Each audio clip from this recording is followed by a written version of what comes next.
In the spring of 1741, the Austrian High Command looked at the Prussian army and saw a joke. To the battle-hardened veterans of the Habsburg Empire, Frederick II and his men were nothing more than glorified toy soldiers. A parade ground army obsessed with drill, but completely untested in combat. At the Battle of Mollwitz, the Austrians intended to brush them aside with ease. And for a moment it looked like they would. When the Austrian cavalry smashed the Prussian horse, a panicked young Frederick the Great fled the battlefield believing that his army was destroyed.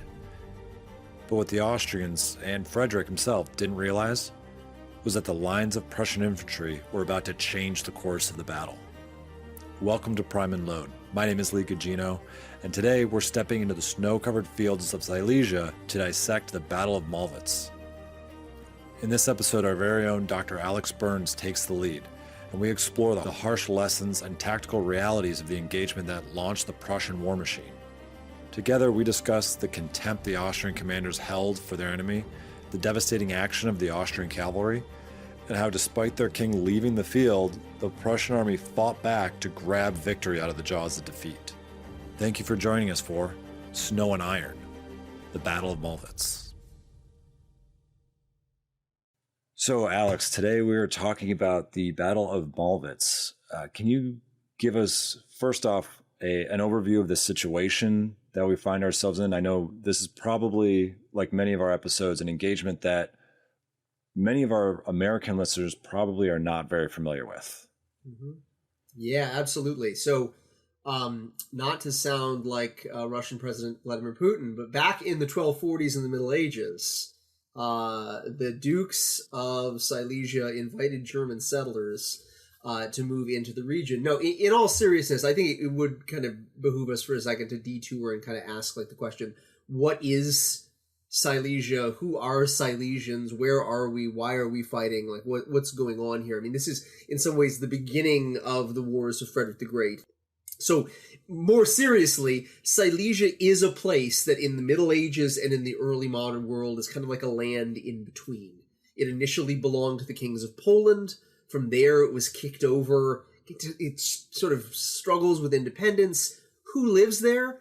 To a large degree, especially even to the present day, Polish people. It's in the southwest of the modern nation-state of Poland. In the Middle Ages, though, a large number of German settlers moved in. Also, when the Duchy of Silesia became part of the Kingdom of Bohemia, there were Czech migrants, especially in cities, who sort of moved into the region. And so it's not quite like Poland where the Poles live or Germany where the Germans live. It's a land that is a little bit more multi-ethnic. It's kind of this land in between. And so if you're geographically placing it in Europe today, it's on the eastern border of Germany. It's on the southwest of Poland. It's on the border of Poland and what is today Cheshire, the Czech Republic.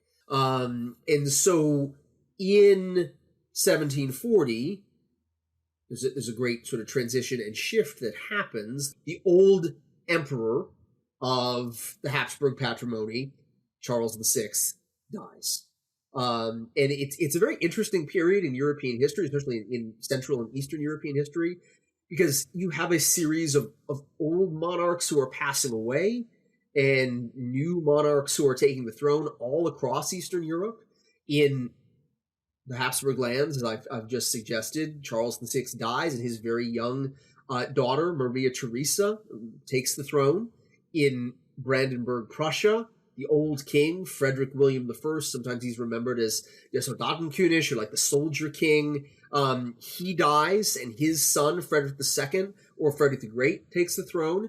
And also, maybe a part of the story we don't laser in on as much, in Russia, Anna Ivanovna, the Empress of the Russians, she dies, and basically like her half-cousin, Elizabeth Petrovna, who will rule Russia for the next 23 years, she takes the throne. And so all across the great powers of Central and Eastern Europe, you have new monarchs coming to the throne in this period of 1740, 1741, 1742.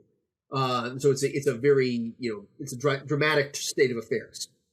So the young king of Prussia, Frederick II, or Frederick the Great, as he's often remembered in English today, I'm not going to get into like the whole backstory of him and his father. Maybe we can do a whole episode on like, the troubled upbringing of Frederick II or something like this. But he comes to the throne, and there's great question marks about what his reign is going to be like, because up until this point, he has been involved in the military, but he sort of had rebelled against the more militarist nature of his father. He was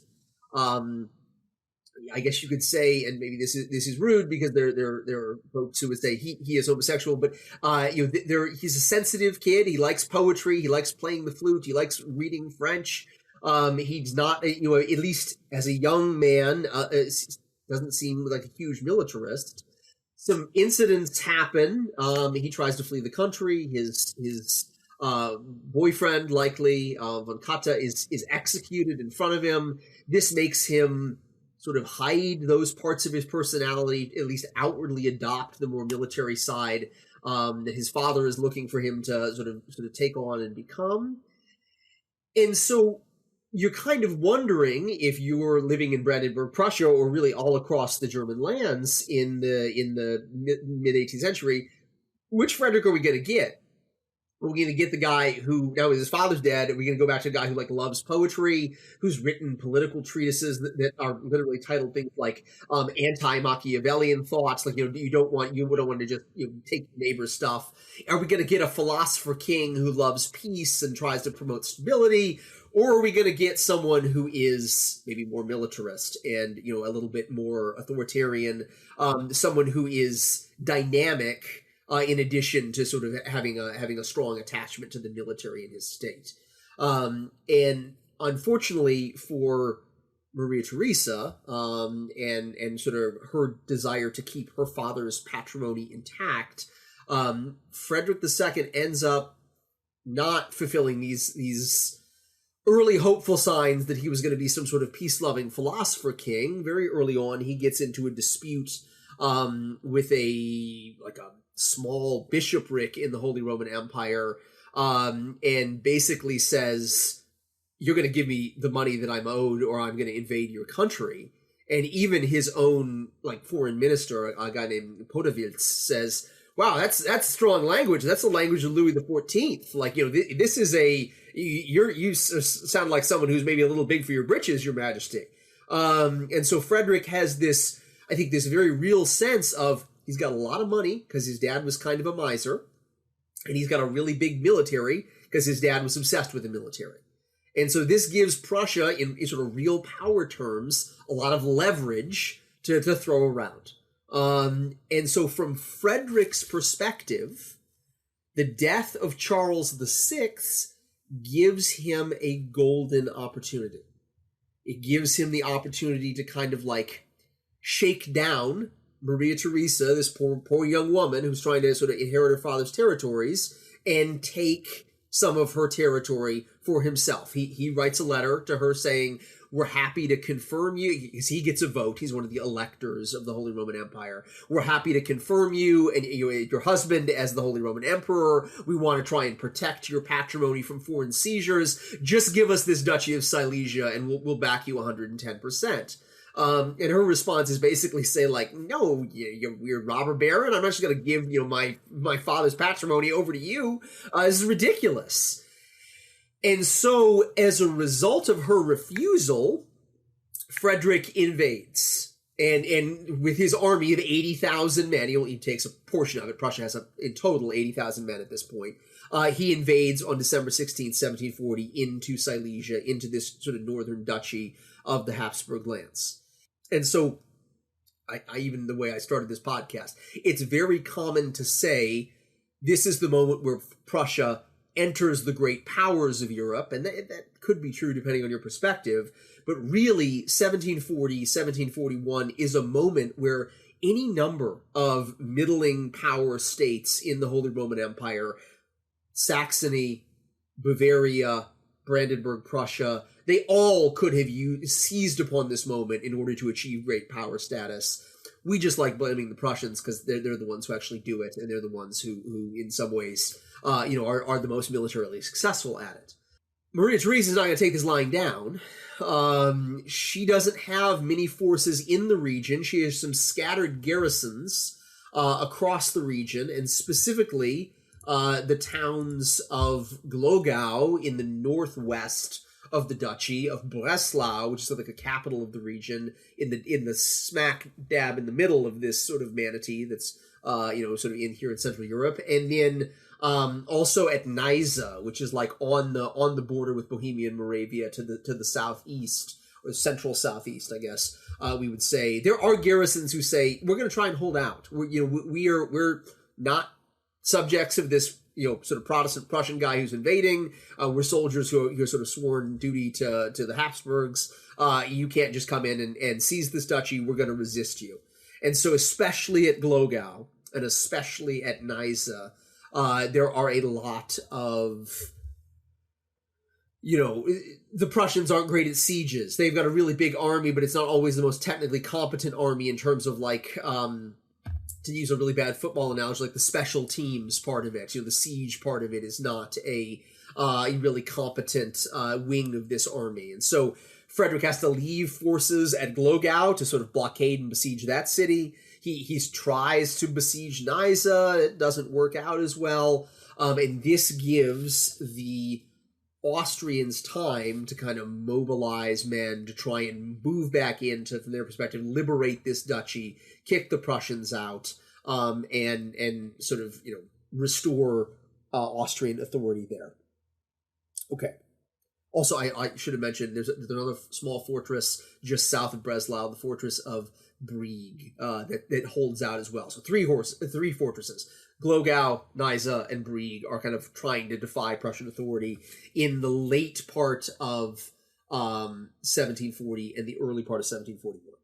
Okay, so Alex, I'm sorry. Can I ask a quick question? Certainly. Yeah. So oftentimes when we think about this period, we think of the Prussians as being almost an indestructible kind of like they are the premier military of this time period. But Austria is not something to take lightly, a force to take lightly, correct? Can you kind of describe very briefly kind of what the Austrian military looks like that would be facing these Prussians? Yeah, absolutely. And I'll just also respond to your first point real fast. That's actually a slightly later perception of the Prussians. At this point in 1740, the comment of the Austrian general who's sent to go and kick Prussia out of Silesia is, don't worry, we'll get rid of this Snow King and his toy soldiers. So the perception is the Prussian army has not been in a serious war in almost 30 years. The Prussian army is a peacetime army that, looks really nice and does a lot of, ornate drill, but like, how good is it really? The Austrian military has just been in a major war with the Turks. They've got a huge number of soldiers who have a lot of combat experience in that army. The Austrian perspective is our army's much better than theirs. Our army is going to go roll into Silesia and sort of show this sort of clockwork parade ground army what's what, kick them out, and restore the traditional sort of forces of good and righteousness in the universe, right? I mean, this is their perspective. Now, Maria Theresa, she's got some problems. She doesn't have she's got a lot of military experience. She doesn't have a lot of money. Her father spent a lot of money on diplomacy, trying to secure her inheritance. He spent a lot of money on fighting wars against the Turks. Unlike Frederick's dad, Charles VI doesn't leave Maria Theresa this big treasury or big pile of money to go out and fund her wars. And so even though probably man for man, if you were looking at the Austrian army and the Prussian army at the beginning of the war, the Austrian army is probably larger. The Austrian army has more military experience. Like the endurance and stamina and like financial and logistical backing of the state is maybe not in such a great condition on the Austrian side of things. And so frequently, when we look at what is military experience and what makes armies function, what makes them great, frequently we look at, do you have guys who've had combat experience? Do you have veterans in the army? Do you have people who know what it's like to be in a fight? And we assume that they're going to win. And the battle that we're kind of running up to, and I know I'm sort of very long detour here, but the battle we're running up to today, Mollwitz, is a battle where like the peacetime parade ground army that doesn't have a lot of experience in the ranks, they actually win. And the army that maybe has a little bit less financial backing, but is composed of veterans who've recently been in combat, they lose. So in some ways, the story of the Battle of Mollwitz, the story that we're kind of getting to in this meandering way today, is one that makes us question some of our assumptions about like what is most helpful in a military encounter, even down to the present day. Awesome. Sorry to get you off topic, but so we've got the Prussians are coming into Silesia. They have tied up 2 major Austrian garrisons. What next? Sure. So at this point, couple things happen. First of all, one of the Austrian commanders, the guy at Nysa, a guy named Wilhelm von Roth, he is going out and like engaged in a campaign of like banditry and kidnapping. So he'll go out and like snatch local Protestants who've said, yeah, we like the Prussians are here, and kidnap them and kind of take them back to Nysa. So he's trying to like, through threat of force, maintain at least the illusion that the Habsburgs are still in control of this region.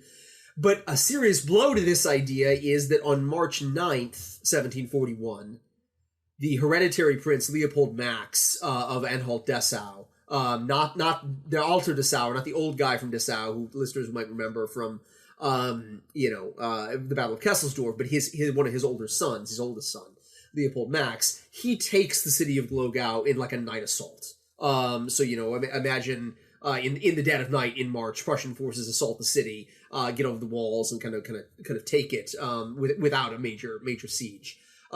This is a really significant moment because now if there are 2 big towns in Silesia, Glogau and Breslau. Prussians now control them both. This is a good sign from the Prussian perspective. But we're getting into March. We're getting into the beginning of the next year in terms of the campaign season.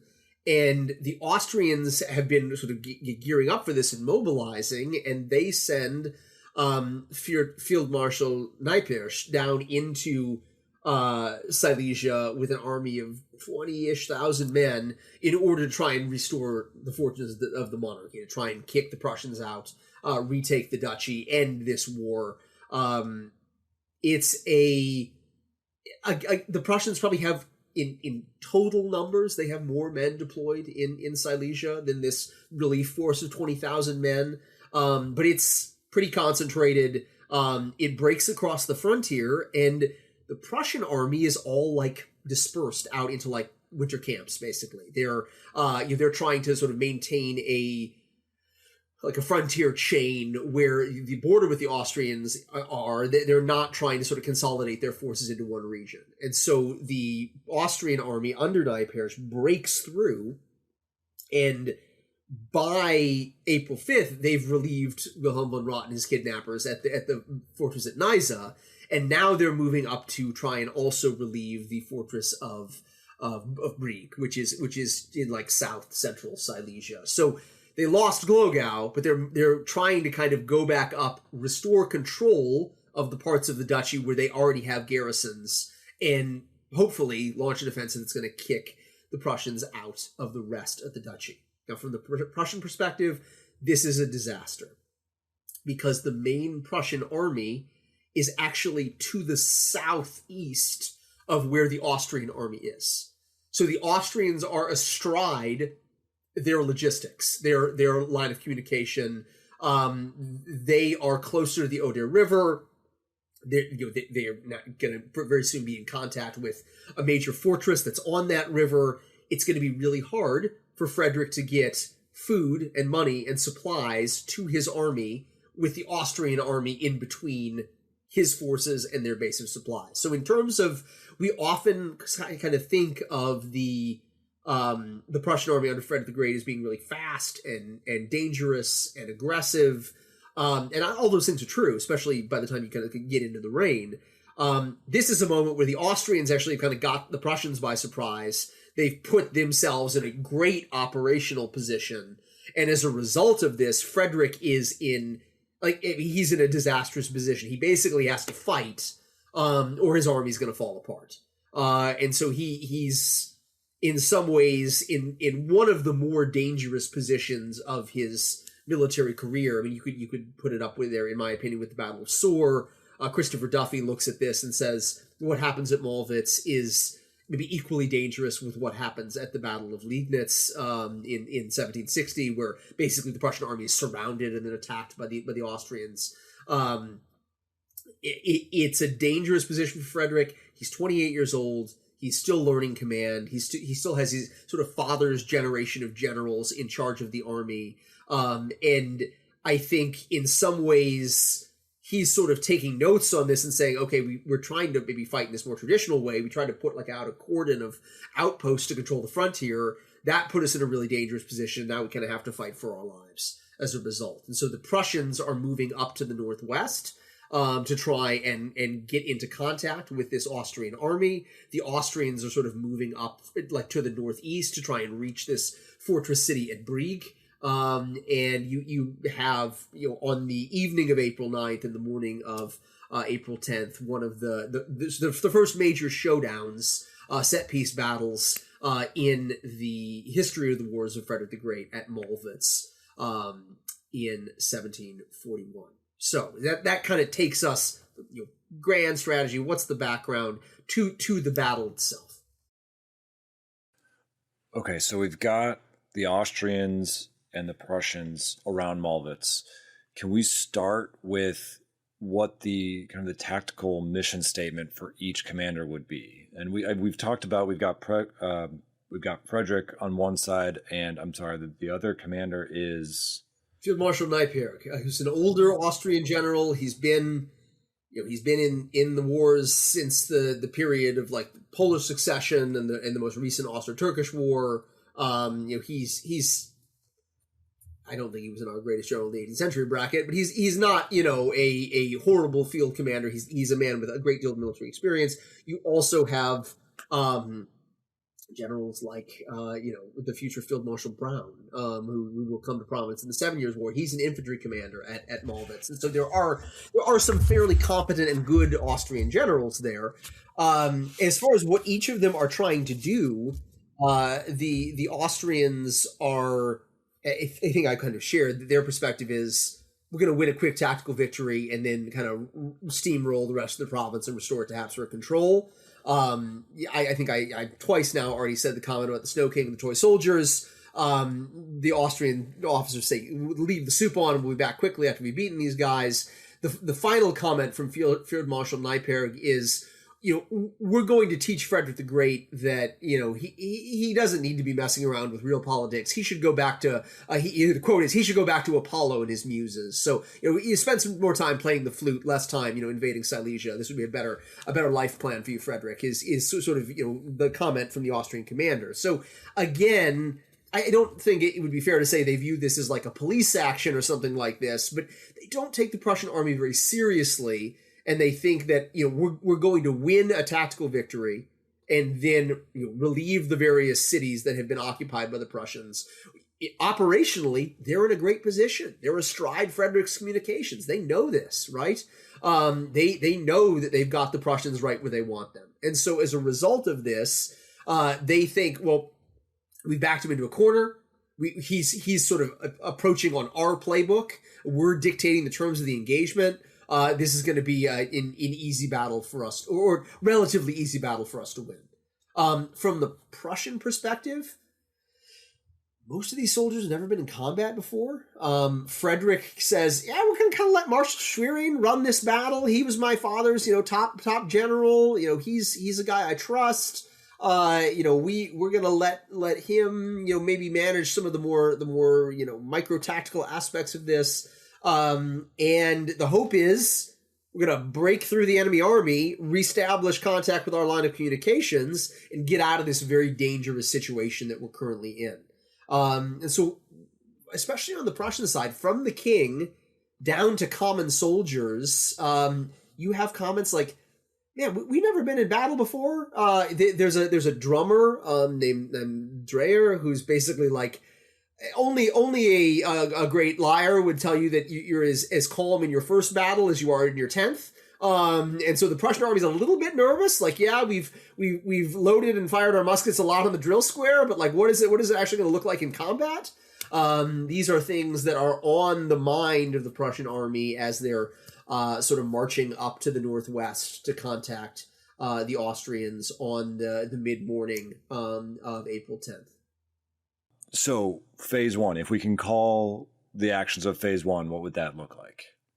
Sure. So let's just talk a little bit about like the deployment of the armies to start out with here. So the Prussians are advancing, and just kind of for, again, kind of key terrain. If you're looking at it, kind of think about this as a map, like from a top-down view. The Prussians are advancing from like the bottom right up towards the top left, like from the southeast up towards the northwest. The Austrian army is collecting and mobilizing itself up in like the northwest corner of the map, trying to sort of prepare for battle themselves. And so the Prussians, they get maybe a mile and a half away from where the Austrian position is, and they shake themselves out of their columns of march and form into line of battle. And 20 years on, with the benefit of hindsight, Frederick says, this is an idiotic mistake. We should have just gone right in. They weren't prepared. They weren't ready to fight. We should have struck while the iron was hot. We should have not wasted time deploying. We just should have attacked. And he cites some examples from relatively recent military history in the War of Spanish Succession where similar attacks like that had worked. But Marshal Schwerin and the other officers of the army have been at peace for a long time. And so they say, hey, we're gonna form up the army into the standard order of battle. We're gonna go up. We're gonna present. We're gonna wait for the enemy to sort of offer us battle, and we're gonna fight. A very clean game. No below the belt hits. Basically, is the order of the day. And we want to make sure that we're playing this one by the numbers, because after all, a lot of guys in the army have never been in combat before. And so the Prussian army forms up between two villages. The village of Pompitz, which is on kind of like their left-hand side, or sort of to their southwest, I guess you would say, and then the village of Hermsdorf, which is on the right or on the northeast side of their line. And they begin advancing from that position. But again, this is an army that doesn't have a ton of experience like advancing into actual combat in maybe like the real terrain that's out in the universe, not like the drill square. And so it's almost like a car where you're driving your wheel into the side of the curb. And so on that village of Pampitz, there's a small stream, the Kleinebach, that's literally just a little stream, that flows sort of in the same direction, like parallel to where the Prussian army is maneuvering. And so the guys down on that end of the battlefield, it's April, it's been snowing, there's a lot of sort of dense terrain here, the ground's really wet. They're kind of encountering some friction, and their advance is not as quick as the guys who are just crossing snow in the center and on the Prussian right. And so, I mean, if you imagine the Prussian line advancing like at a 45-degree angle up towards the top left of this map, the bottom of the left of the Prussian line is encountering this friction, and so as a result, the whole line is kind of starting to swing. And so it's almost like a top down, to the western edge of the map, parallel to it, advance by the time they get closer to where the Austrians are actually forming up. And so again, you advance on the drill square, it's pretty flat, it's pretty easy to maneuver. Out in the real world,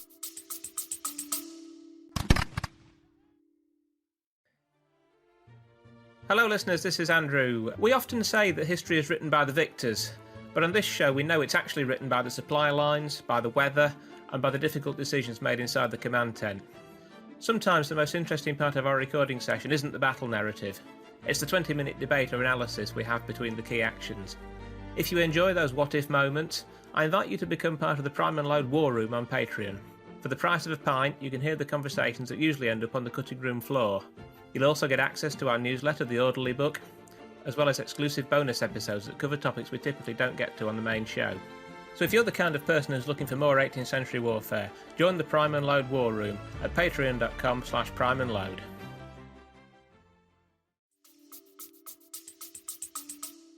I mean, it takes some guys a little bit longer than others to cross real terrain. This is something that is producing some friction for the Prussians. With that said, I think if we can praise the Prussian army in this moment, their advance and their deployment does happen a lot faster than the Austrians. And so the Austrian hussars, they contact the Prussian advance element. They take news back to Nyperch and basically, hey, we got to go fight. He's pulling his guys out of these villages. And really the only forces that are fully ready and to like have a showdown with the Prussians by the time they're getting to within relatively close range is the Austrian left cavalry wing under the command of General Rumor. And Rumor is in kind of a pickle because he's got very skilled cavalrymen, but he's up against, with maybe 4,500 cavalrymen, he's up against the whole Prussian army. And so he has his men kind of in their squadrons awaiting the Prussian advance. Well, the Prussians have all of their arms ready to fight. And so their artillery masses out in the front of the army. They roll up to within 1,800 yards of where Rumor's squadrons are, and they begin a bombardment with heavy artillery. And at 1,800 yards, round shot is not super accurate, and so the round shot of flying overhead and impacting in front of the Austrian position, and you can imagine General Rumor is trying to kind of like keep his guys motivated and in order. Well, then the Prussian batteries displace and advance to within 1,200 yards and begin a new bombardment from this closer distance and really start doing damage to Rumor's cavalry. And by this point, it's about 1 p.m. In the day, maybe. Well, the rest of the sort of Austrian infantry, they're starting to, you maybe have a couple battalions of infantry in line. A lot of the Austrian army is still kind of in the process of forming up. The whole Prussian army is starting to get worryingly close. And so General Rumor kind of runs the numbers and says, my guys are under bombardment. They're taking casualties. My army's not ready to fight. I need to buy more time for the rest of my army to deploy. I'm going to assault the enemy. I'm going to launch an attack with my cavalry forces to try and buy time, basically, for the rest of my force. And so this, 4,500 strong Austrian cavalry wing attacks the Prussian cavalry wing. And again, the Prussians on their end of the line got probably, maybe 2,000, maybe 1,500 cavalrymen there waiting for them. And Frederick knows this is not a super strong body of cavalry to the extent that he has detached infantry battalions from the grenadiers, so grenadier battalions, and interspersed them with his cavalry to try and sort of back up the cavalrymen in the face of this Austrian attack. Well, the Austrians come on, and they're not attacking in probably the same way the Prussians would have, which is a relatively slow advance, maybe at the canter, maybe at the trot, keeping in order. They're charging pretty wildly. They're charging with kind of swords and pistols in hand. They're firing pistols as they're coming in, and the Prussian cavalry basically says, we're good, and starts retreating. And General Schulenburg, who's sort of the commander of the Prussian cavalry wing, he's horribly embarrassed by this, and eventually he's going to get himself killed in an effort to retain his honor here in a second. But the Prussian cavalry flees, and the grenadier battalions that are there, kind of, that were initially interspersed in between cavalry units, are now by themselves, and they suffer the kind of the brunt of this assault from the Austrian cavalry. And again, it's not the Napoleonic Wars. Cavalry don't come crashing through bodies of formed infantry frequently in the 18th century. And so the cavalrymen are sort of like swirling around these infantry battalions. We have comments that the infantry are like having the rear rank face about so they can fire like both at front and behind them. The guys, we have comments, are obviously their bayonets are fixed. They're facing attack by cavalry. And so having driven off the Prussian cavalry and not making a huge amount of impression on these grenadier battalions, the Austrian cavalry withdraws, reforms for another assault. this might be a good moment to say a few things about the deployment of the entire Prussian army at this time. As a result of there were too many infantrymen and the front was too short, Frederick has a fairly standard deployment in 18th century terms. That is, he has a forward line and a back line of infantry. But he has also put grenadier battalions like almost closing the box between these two lines of infantry. And so in addition to the grenadiers that are stationed off on the wings with the cavalry, you have two grenadier battalions almost like capping off the end of the line, of the two lines of the Prussian army. And so when the Austrian cavalry comes forward to attack again, there's a effort by General Schulenburg and the rest of the Prussian cavalry to try and like redeem their honor. He leads like one squadron forward, basically, that's under his personal command to try and stem the tide. He's killed. General Römer, the Austrian cavalry commander, is also killed, kind of fighting in the forefront here. And from there, it kind of devolves into attack on the cavalry, having defeated their opposite number, begins attacking the Prussian infantry. And so Frederick is horrified by the collapse of his cavalry wing, and he's worried about these grenadiers who are kind of out in the midst, that were interspersed in between the cavalry units. He rides out to try and rally the cavalrymen, try and support the infantrymen, and basically gets caught up in like one of these cavalry furballs that we've been talked about in the 18th century. And this cavalry furball passes down the entire front of the Prussian army, like the Prussian infantry that are still sort of formed facing to the front. And the Prussian infantrymen just start firing into the mass, sort of swirling mass of their retreating cavalry, the king, the Austrian cavalry. And so General Schwerin, or Feldmarschall Schwerin, is kind of like pulling out his hair, thinking like, not only is the king in melee combat with the enemy, but like our own troops are like firing into the mass of cavalry where the king is. Like, this is a really not a great look. We need to try and sort of get the king, get him into a more safe location. And so the king passes all the way down now to from the northern end to the southern end, on the left flank. He gets back inside, basically like the box of the Prussian infantry. Field Marshal Schwerin is at this point like berating him, what are you doing? Like, if you die, the state's going to collapse. Like, you got to be careful here. You need to leave the battlefield. Well, Frederick at this point says, no, I'm not willing to leave. The battle's still ongoing. I don't want to abandon the field. And so, frequently, particularly people who hate Frederick say, well, he's a coward. He fled from the battle. We'll talk about when this actually does happen here in a second. Here, even though he was just in a very dangerous situation, getting shot at by his own men in melee with the Austrian troopers, he says, no, I'd prefer to stay on the battlefield and see where this thing goes. Well, now the Austrian cavalry reforms and attacks for a third time. And this is, in some ways, kind of the crisis point of the battle, because they don't just do another kind of pass through on the front of the Prussian position. Some Austrian squadrons actually break through into like the middle of this big hollow rectangle where the Prussian army is formed. And so the infantry in front are just blazing away at the Austrian cavalry in front of them in the first line.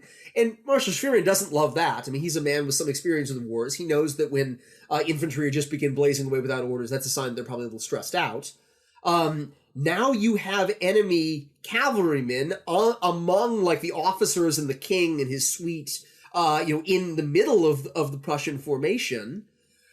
Well, at this point, one of the clan from Dessau, the oldest son of the old Dessauer, Prince Leopold Max, or the Erb Prince, is the hereditary prince, is what he's often called in the histories.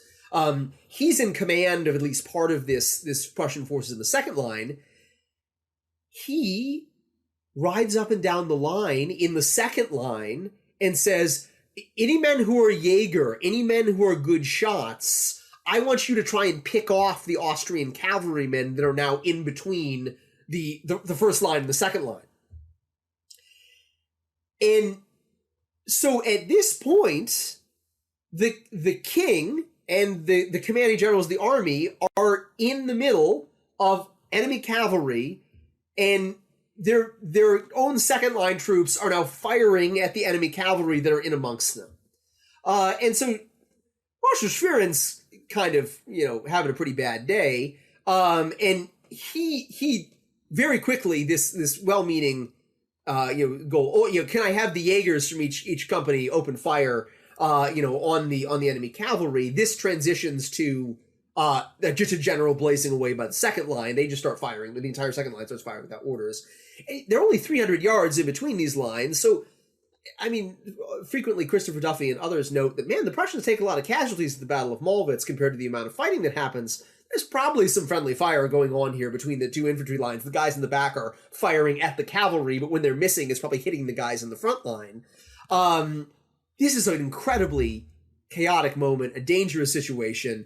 Once again, Field Marshal Schwerin turns to Frederick and says, "Your Majesty, you need to leave.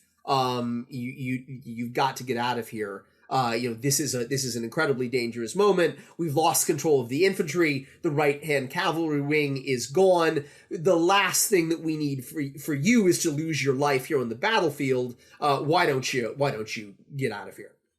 And so at this point, Frederick, probably a little bit more shaken up, agrees, says, "Okay, yeah, this seems like it's going pretty badly." He's mounted onto a fresh horse. This horse is often remembered as the Mollwitz Gray. It's a sort of cavalry horse. He and a small party, like guys in his suite. He takes like a mathematician who's like accompanying the army with him. Some of the sort of the court that's accompanying the battle. They all flee the battlefield. He takes some of the important army paperwork with him. They send a squadron, I think of hussars, to sort of try to go back him up. But he gets out of this scrum before the hussars do. And so basically the king and a small party have fled the battlefield. And, the rest of the Prussian army is left. A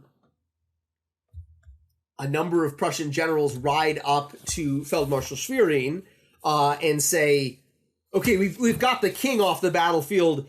This is a really good start, but where are we going to retreat to? Like, where's the next what's the next step here? Where are we going from this really desperate situation?" And Schwerin, in one of like the most famous moments in 18th century Prussian military history, says, "Where are we retreating? We're retrieving auf der Lieb des Feindes," which is basically like, we're going to retreat over the corpses of the enemy. And so he doesn't agree with this. With the battle is lost. It's time to go. He says, "We've got the king out of here. We know we're not going to lose the state. Let's now try and actually win this battle." And so he turns, and it's probably 3:30 in the afternoon by now. The fight's already been going on for an hour and a half, just with these repeated cavalry attacks and cavalry scrum. And they manage to get the infantry to stop firing. The actual comment in the German general staff history of this point is, the Austrian cavalry has gotten tired of attacking, and so they decided to break off their attack and go loot some local villages. So that's where the Austrian cavalry has gone. At least the cavalry that was written. I mean, he's dead now, but under the command originally of General Römer. There's also some cavalry fighting going on the left flank, where the Prussians are sort of fighting against the Prussian cavalry is fighting against their opposite number through some marshy terrain. They do okay, not great here, but they do okay here. Some of the future, sort of famous names in the Prussian military, like Hans Joachim von Zieten, who just will rise to prominence as like being a hussar general. He's there on this side of the battlefield, sort of sword in hand fighting there. But Schwerin says, "Okay, we have at least the cavalry are no longer attacking us. We still have our infantry under command. Let's go duke it out with the Austrian infantry." And so this leads to a what if the Prussian plan was approach the battlefield, bombard them with artillery, got to see what happens. What was the Austrian plan for winning the battle? Well, obviously it didn't work because the cavalry attacked earlier. They should have tried and cover the deployment of the rest of the army. But Field Marshal Neippersch issues orders before the battle, basically saying, okay, we want to deploy skirmishers. We want our cavalry to send forward basically like vedettes to sort of skirmish with the enemy with their pistols. And we want our infantry, particularly grenadier platoons from the infantry, to go forward and skirmish. And then once those skirmishers have disrupted the body of the enemy infantry, we will advance, fire one volley, maybe at 25 yards, and attack with the bayonet. So in many ways, this is we would look at this and say this is a very sort of Carolean or Carolina strategy. They're trying to sort of follow the tactical model of the Swedish army for the Great Northern War. Get up in the enemy's grill, fire a volley, attack with bayonets. This is their vision for the battle, in addition to the use of these skirmishers. And so, with the Prussians having beaten off the cavalry attacks, Field Marshal Neipperg says, "Okay, let's go ahead and deploy those infantry skirmishers forward." And so the grenadiers of the army go forward, and we actually have some interesting comments. They lay on the ground in the snow with their knapsacks in front of them to try and shield them from enemy fire, and they're using those knapsacks to aim at the enemy basically. The 19th century general staff history comments, and I need to track down this a little bit better to get a complete answer, but they say that some of the grenadiers in the Austrian army are rifle armed, so they have some some pretty effective weapons to hit at a longer distance. And so these skirmishers are now kind of out and firing at the Prussian army. Once again, the Prussian army's under fire. The Austrians are they're kind of dictating the terms of the engagement. They launch the first attack. They're now pressuring the enemy again with this fire of skirmishers. Well, Field Marshal Schwerin says, we're going to advance up into 300 yards of the enemy position and fire with platoons. And so the first line goes forward. They march to within 300 yards of the main enemy body. These skirmishers are probably closer than those 300 yards. And there they start opening up with platoons. And all of the Austrian sort of comments, and this is the part of the battle that is remembered in like the Prussian lore of the 18th century, that the Prussian army for the rest of the battle fires very orderly by way of platoons. That each of the platoons fires individually when they're supposed to, like they're on the drill square again and again. The Austrian officers say, man, it's the Prussian army is consisting of robots. They're marching like they're moving walls. All the standard comments on the Prussian army in the 18th century come from this phase of the battle. And there are some problems with this strategy. Commonly, especially among reenactors, we say the Prussian army or the Hessian forces that come over into the American War of Independence, they carry 60 rounds of ammunition into battle with them, which is 20 rounds more than the British and the Americans are usually carrying. That's actually not true yet. That's something that happens after Mollwitz. Frederick says we need to carry more ammunition because here the Prussians are only carrying 30 rounds of ammunition to battle with them. And so there's after this firefight has been going for a time, there's an effort to basically scrounge up ammunition from the dead, get ammunition from troops that have not been as heavily engaged. Men from the second line are sort of having their cartridges brought forward, which is something that also happens at the Battle of Mollwitz. This is a pretty heavy firefight, but it's something that maybe with their drill square mentality, the Prussian army is pretty well equipped for. They do this pretty well. They stay in order. Maybe if we could view the cavalry attack almost as them getting the jitters out, they do stay in formation and stay under command when they should fire pretty regularly for the rest of the battle at Mollwitz. And so having driven away these grenadier platoons in front of the Austrian army, it now falls on the shoulders of the main body of the Austrian infantry, which is pretty badly outnumbered by the Prussian infantry, to kind of win the battle. And the Prussians are firing very quickly. You could make fun of the Snow King and his toy soldiers, but they do practice loading a lot in Prussia in the 1730s. And so as a result, the Prussians are firing a lot faster. Not 8 times faster, but they're probably firing 5 shots for every Austrian 3 or something like this.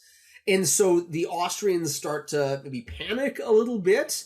They start skipping steps in the loading process in order to keep up. with the Prussian rate of fire. They're not using their ramrods. They're dumping the powder from the cartridge in and then the ball in and then just slamming the musket butt on the ground to try and seat the charge before they fire off. We have comments from Mollwitz that this means that the musket balls are kind of robbed of some of their force, like the muzzle velocity is lower. And so as a result, like Prussian soldiers will get hit by these musket balls, but sometimes they won't even break the skin. It'll just be like a bad bruise that you'll have the next day, like a contusion. So they're trying to basically like skip steps in order to keep up with the with the Prussian forces. As a result of this, the Prussians get the better of this firefight. Both sides are kind of running low on ammunition. The Austrians, again, if their tap loading is one of the traditional sins of 18th century infantry soldiering, another sin is bunching. The Austrian soldiers are less forming ordered battle lines, and they're more forming like a big clump around the fano, like the banners in the middle of the unit. And so between the tap loading and the bunching, and it doesn't look like the battle is going as well as maybe the Austrians had hoped it had, especially during the hopeful moments during the cavalry attack, or even when they were pressuring the enemy with their grenadiers.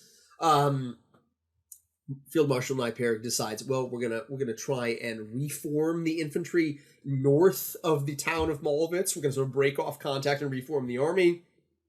They break off contact, but the soldiers say, this is great, we're just gonna keep going. And so they don't reform, and so as a result, the entire Austrian army sort of leaves the battlefield. It's a victory for, if we're being honest, with Field Marshal Schwerin. His sort of like grit and determination, and let's retreat over their corpses. Like this mentality sort of keeps the Prussian army from dissolving in what was a pretty tight spot in the middle of the battle. Maybe we can talk here in a second about some of the aftermath, some of the lessons from this battle, and specifically what happens to Frederick.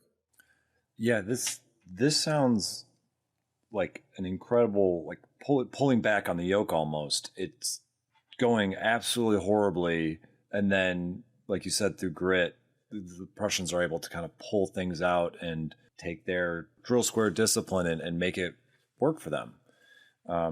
Is there any indication of what, if these Austrian troops they're more seasoned, they've done this kind of stuff before, are there environmental considerations that are making them move slower, make them not going well? Is it the initial like kind of chaos of the beginning of the battle? Why are these veteran troops not stacking up to the parade ground troops? Yeah, sure. So to some extent, it's because the Prussians do achieve a bit of operational surprise. So they're the ones who are tactically on the offensive. They get probably within maybe a mile of the Austrians before the Austrians really know that they're there. And so this is why Frederick gives these comments of, we should have just gone right in. We shouldn't have wasted time deploying. The Prussian army is ready to fight long before the Austrian army is. And so they're kind of trying to like catch up basically to where the Prussians are. I would also say you've got the whole Prussian army marching pretty close together in 5 columns, whereas poor Field Marshal Nyperg has to basically go through and rally the guys out of a number of really 3 different villages to try and get the whole army together in one place. So it's not necessarily, I think that, to some extent, I think the Prussian army is better drilled in terms of like, the guys are kept in order better. That probably plays a role. But it's just the grand tactical aspects of how do we get the troops together? How do we get them ready to fight?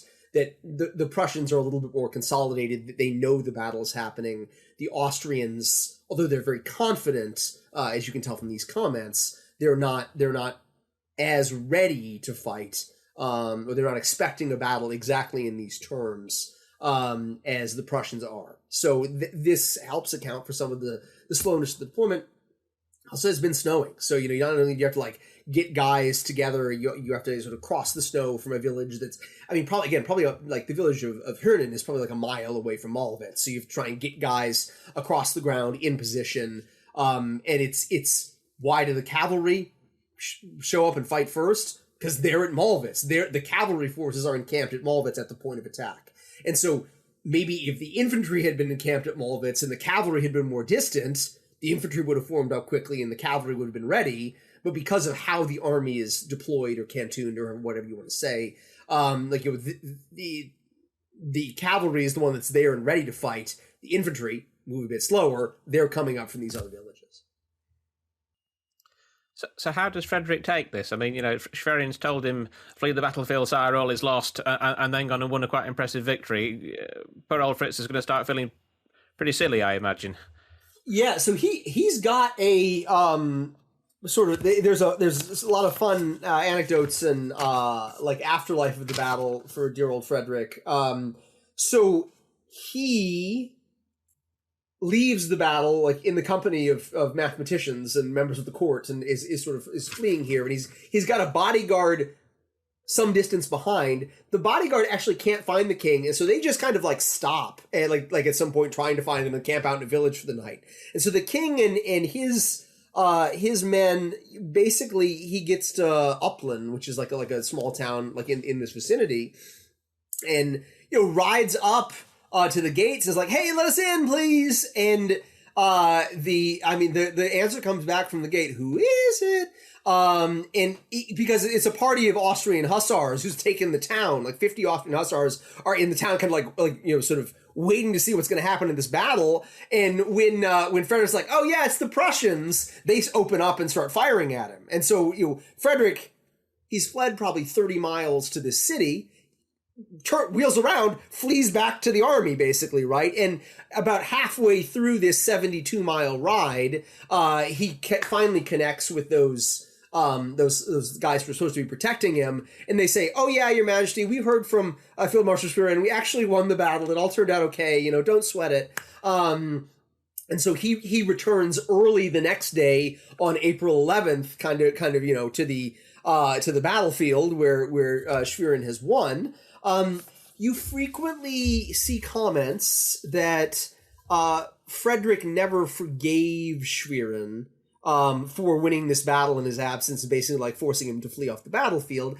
I think there's probably some element of truth to this. I mean, like I'm a fan of Frederick II. He's not a nice man. I mean, he's a real. I won't swear here on the podcast, but he's very spiky is the word that Christopher Duffy uses, and I think that's absolutely right. With that said, he and Schwerin have a fairly good working relationship through the 7 Years' War. I mean, I don't think that he has tons of bosom affection for Schwerin as a result of this incident, but he's probably does not let it impact his relationship with Schwerin in a hugely negative way. Certainly by the time we get to the 7 Years' War, maybe on a more positive human interest note, he keeps the horse that was like the dragoon horse, basically, that was given to him to flee the battlefield for the rest of his life, and basically like lets the horse retire for much of the rest of the reign. The horse is like Haute Sans Souci, like Frederick's one of his palaces, just kind of hanging out. And there were some great comments from like later in the reign when like the lifeguards come riding by, the horse will lift up its head and like see that cavalry maneuvers are going on and start like working its way through like its rote memory of like the different maneuvers it had to do as a dragoon horse. So the at the very least, on like being nice to animals, Frederick scores high, even if he's frequently sort of a spiky man and a bit of an ass when it comes to dealing with human beings.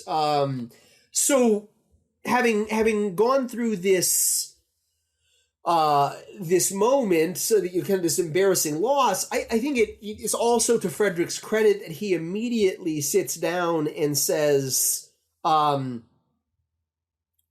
we got to reform the army. We won, sure, but like it was pretty hairy. Let's try to do better. He has a lot of really strong words of praise for the infantry for their work in going out and actually winning the battle. But really, the next few months of Frederick's reign are devoted to, it's a big camp on the other side of the village of Mollwitz. He's trying to train the cavalry to fight a little bit better. Hans Joachim von Zieten, he grabs Zieten, and he has him try to retrain sort of aspects of the cavalry sort of forces. Eventually, of course, he'll be a famous hussar general. He has, in some ways, Frederick kind of leans into the lore interpretation of this battle. After the fight is done, after he's safely back with the army, he writes in sort of letters to ministers, our troops have acquired a reputation that time and envy cannot destroy. So like we did really well, and it all turned out great. And like to some extent that's true. He was in a horrible operational position, and he manages to get out of it. Field Marshal Nieprig's army is not destroyed.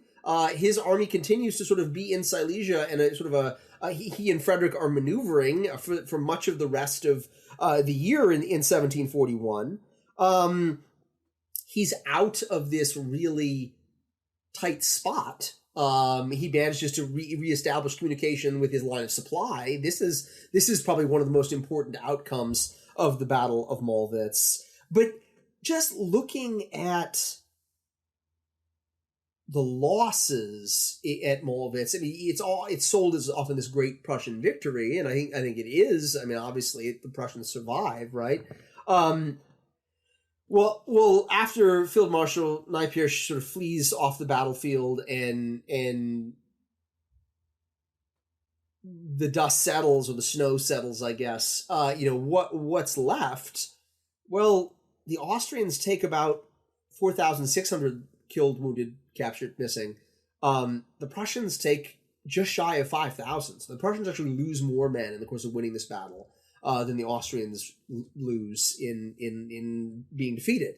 And the Prussian general staff puts that down to the very accurate fire of the grenadiers that are sort of the skirmishers out in front of the Austrian army. They again comment, and I need to do some work tracking this down if we even can with the archives being destroyed today, that they're using rifled weapons, at least some of them, to shoot at the Prussian infantry. I'm of the perception that there's definitely some blue on blue happening here. That there's definitely some friendly fire from that second line firing into that first line that helps account for some of the high casualties the Prussian army suffers at Mollwitz. So, I mean, you could read this in a number of ways. Like it's a frontal attack where the Prussians inflict losses on the enemy. They also suffer a lot of losses. Some of those losses are probably self-inflicted. There's a huge afterlife in terms of historical comments, like why did the Prussians win? Why did the Austrians lose? Especially the Austrian side. Of course, who are you going to blame? You're going to blame General Rumor, the cavalry officer who got killed, valiantly leading his troops. So he's the natural scapegoat for why we lost the battle. What does Field Marshal Napier say? He says, if he hadn't charged, we would have won. If he had not sort of gone off and done his own thing here, we probably would have won the battle. Well, I think that's a little self-serving on the part of the survivors here. I mean, that was the one part of the battle where it seemed like the Austrians were doing pretty well. Like they were on the upper hand, right? Is as a result of this series of cavalry attacks. So kind of blaming your most successful officer who's taking initiative gets himself killed. A tale as old as time, really. I mean, look at what happens to poor General Rahl, or Colonel Rahl, I guess, at the Battle of Trenton in the American War of Independence. I don't think probably Rumor's at fault for losing this fight. I think if you just stand there getting shelled, or not shelled, but stand there getting bombarded by the Prussian artillery at relatively close range, or at least more accurate range of 1,200 yards, you're going to regret that. If you don't buy time for the rest of the army to even deploy, the Prussians are going to go in and take Mollwitz before you have a chance to do anything about it. Maybe it's not. Obviously, this is an alternate history, right? It's not the same Battle of Mollwitz that occurs. I don't know that it's better for the Austrians if General Rumor doesn't take the initiative and launch this attack. Yeah, it's easy to blame the fellows who die. I think is one of the great sad parts about military history is, folks who are alive still have a career to maintain. Folks who are dead, they died gloriously at the front, even if maybe they were a little stupid for doing what they did. Is the narrative here in the Austrian court. What is the aftermath of the Battle of Mollwitz, both in the short term and then maybe a little longer perspective? Yeah, absolutely. So it's a battle where the Prussians win, but it's really kind of like a dearly bought tactical victory as opposed to something that radically changes the landscape in their favor. Field Marshal, Nieperich is still in Silesia with a pretty substantial army.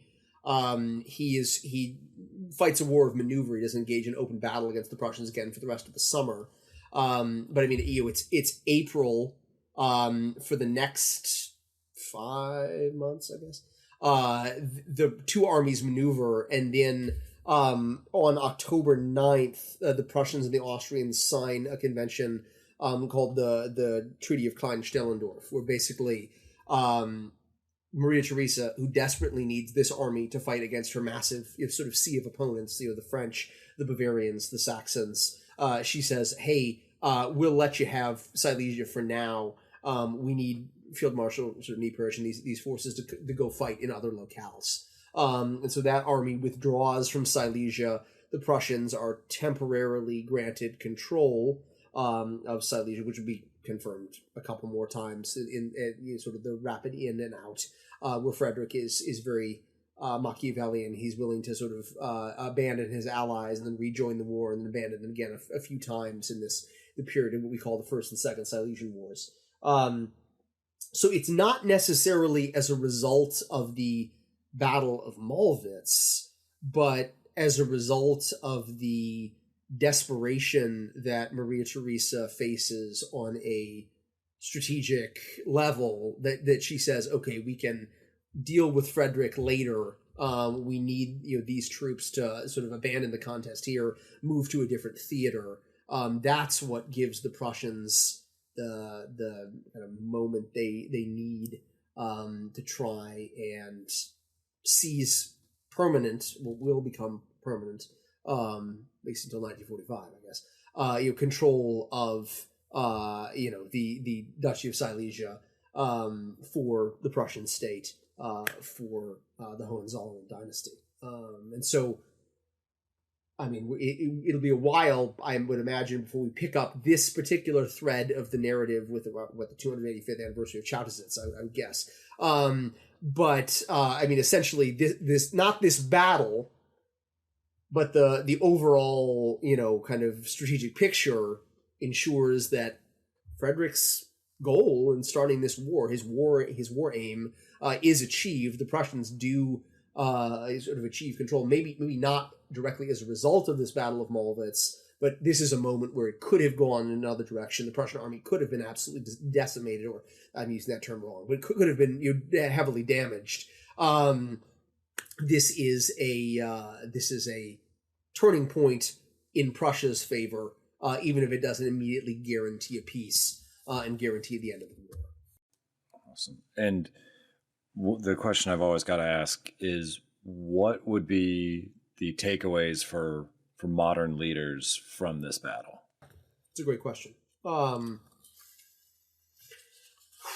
the part of the Austrians, I would say my biggest takeaway is never underestimate your opponent. You never assume that because your country is larger and more powerful and has more resources, and the enemy is, not been engaged in any combat in recent years, that doesn't mean that it's necessarily going to be a walkover. It doesn't mean necessarily that your forces are going to come out on top, and the enemy, without military experience, is going to perform really poorly. So I would say, I mean, these repeated comments, leave the soup on. It's the Snow King and his toy soldiers. We're going to kick this little fairy boy back to, sort of playing with Apollo and the Muses. Like all of these comments are a sign, I think, pretty clearly that the Austrians are highly confident going into this fight, and probably didn't take the threat of the Prussian army as seriously as they might have, or as seriously as they could have. Other sort of, more concrete lessons that we could draw from Mollwitz.